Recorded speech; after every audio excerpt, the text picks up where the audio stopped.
ಸ್ನೇಹಿತರೆ ಎಲ್ಲರಿಗೂ ನಮಸ್ಕಾರ. ಸ್ನೇಹಿತರೆ ಭಾರತದ ಪ್ರಭಾವಿ ಪ್ರಧಾನಮಂತ್ರಿ ಆಗಿರುವ ನರೇಂದ್ರ ಮೋದಿ ಅವರು ಚುನಾವಣೆಯಲ್ಲಿ ಗೆದ್ದ ನಂತರ ಹಲವಾರು ಯೋಜನೆಗಳನ್ನು ಜಾರಿಗೆ ತಂದಿದ್ದಾರೆ. ಅದರಲ್ಲಿ ಪ್ರಮುಖವಾದ ಒಂದು ಯೋಜನೆ ಬಗ್ಗೆ ಈ ವಿಡಿಯೋದಲ್ಲಿ ತಿಳಿಸಿಕೊಡ್ತೇವೆ.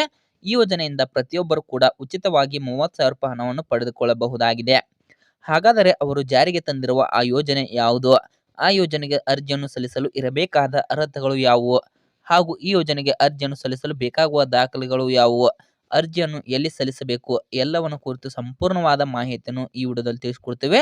ಆದಷ್ಟು ವಿಡಿಯೋನ ಸ್ಕಿಪ್ ಮಾಡದೆ ಕೊನೆವರೆಗೂ ನೋಡಿದರೆ ನಿಮಗೆ ಎಲ್ಲ ಮಾಹಿತಿ ಅರ್ಥವಾಗುತ್ತದೆ. ಒಂದು ವೇಳೆ ನೀವು ಸ್ಕಿಪ್ ಮಾಡಿ ಅರ್ಧ ತನಕ ನೋಡಿದರೆ ಯಾವುದೇ ರೀತಿಯ ಮಾಹಿತಿ ನಿಮಗೆ ಅರ್ಥವಾಗುವುದಿಲ್ಲ. ಸ್ನೇಹಿತರೆ, ಇಂಥ ಹೊಸ ಅಪ್ಡೇಟ್ಗಳಿಗಾಗಿ ದಯವಿಟ್ಟು ಪ್ರಶಾಂತ್ ಮೀಡಿಯಾ ಕನ್ನಡ ಚಾನಲ್ ಅನ್ನು ಸಬ್ಸ್ಕ್ರೈಬ್ ಮಾಡಿಕೊಂಡು ಸಪೋರ್ಟ್ ಮಾಡಿ. ಸ್ನೇಹಿತರೆ, ನಿಮಗೆಲ್ಲರಿಗೂ ಗೊತ್ತಿರಬಹುದು, ಭಾರತ ದೇಶ ಕಂಡ ಅತ್ಯುತ್ತಮ ಪ್ರಧಾನಮಂತ್ರಿಯಾಗಿರುವ ನರೇಂದ್ರ ಮೋದಿ ಅವರು 2 ಬಾರಿ ಪ್ರಧಾನಮಂತ್ರಿಯಾಗಿ ಜಗತ್ತಿನ ಎಲ್ಲಾ ದೇಶಗಳು ಭಾರತದತ್ತ ಮುಖ ಮಾಡುವಂತೆ ಮಾಡಿದ್ದರು. ಮೊನ್ನೆ ನಡೆದಂತಹ ಲೋಕಸಭಾ ಚುನಾವಣೆಯಲ್ಲಿ ಗೆದ್ದ ನಂತರ ಮತ್ತೆ 3ನೇ ಬಾರಿ ಪ್ರಧಾನಮಂತ್ರಿಯಾಗಿ ಅಧಿಕಾರವನ್ನು ಸ್ವೀಕರಿಸಿದ್ದಾರೆ. ಅವರು ಪ್ರಧಾನಮಂತ್ರಿಯಾದ ನಂತರ ಹಲವಾರು ಯೋಜನೆಗಳನ್ನು ಜಾರಿಗೆ ತಂದರು. ಅದರಲ್ಲಿ ಇದು ಒಂದು. ಈ ಯೋಜನೆಯಿಂದ ಪ್ರತಿಯೊಬ್ಬರಿಗೆ 30,000 ರೂಪಾಯಿ ಸಿಗಲಿವೆ. ಸ್ನೇಹಿತರೆ, ಈ ಯೋಜನೆಗೆ ಅರ್ಜಿಯನ್ನು ಸಲ್ಲಿಸಬೇಕಾದರೆ ಇರಬೇಕಾದ ಅರ್ಹತೆಗಳು ಯಾವುವು ಅಂದ್ರೆ, ಈ ಯೋಜನೆಗೆ ಅರ್ಜಿಯನ್ನು ಯಾರು ಸಲ್ಲಿಸ್ತಾರೋ ಅವರು ಭಾರತದ ಕಾಯಂ ನಿವಾಸಿ ಆಗಿರಬೇಕು. ಅಂದ್ರೆ ಭಾರತದ ಯಾವ್ದು ಬೇಕಾದರೂ ರಾಜ್ಯದ ನಿವಾಸಿ ಆಗಿದ್ದರೆ ನಡೆಯುತ್ತದೆ. ಮುಖ್ಯವಾಗಿ ಆಧಾರ್ ಕಾರ್ಡ್ ಇರಬೇಕು. ಆಧಾರ್ ಕಾರ್ಡ್ಗೆ ಮೊಬೈಲ್ ನಂಬರ್ ಕಡ್ಡಾಯವಾಗಿ ಲಿಂಕ್ ಆಗಿರಲೇಬೇಕು. ಹಾಗೂ 4 ಚಕ್ರದ ವಾಹನ ಇದ್ದವರು ಈ ಯೋಜನೆಗೆ ಅರ್ಜಿಯನ್ನು ಸಲ್ಲಿಸಲು ಅರ್ಹರಲ್ಲ. ಜಾತಿ ಮತ್ತು ಆದಾಯ ಪ್ರಮಾಣ ಪತ್ರ ಬೇಕಾಗುತ್ತದೆ. ಆದಾಯ ಪ್ರಮಾಣ ಪತ್ರದಲ್ಲಿ ಕುಟುಂಬದ ವಾರ್ಷಿಕ ಆದಾಯ 1 ಲಕ್ಷ ಮೀರಿರಬಾರದು. ಅಂತವರು ಈ ಯೋಜನೆಗೆ ಅರ್ಜಿಯನ್ನು ಸಲ್ಲಿಸಬಹುದು.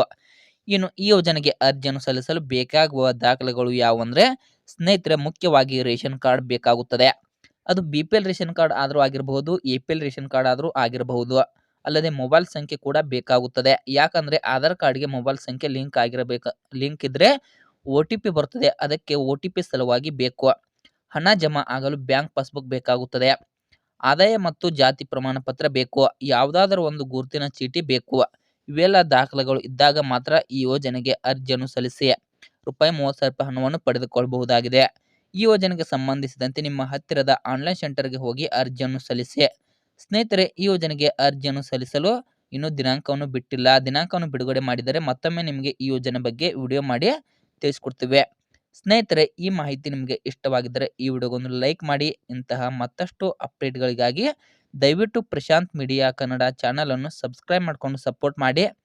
ಮತ್ತೆ ಮುಂದಿನ ವಿಡಿಯೋದಲ್ಲಿ ಸಿಗೋಣ. ಧನ್ಯವಾದಗಳು.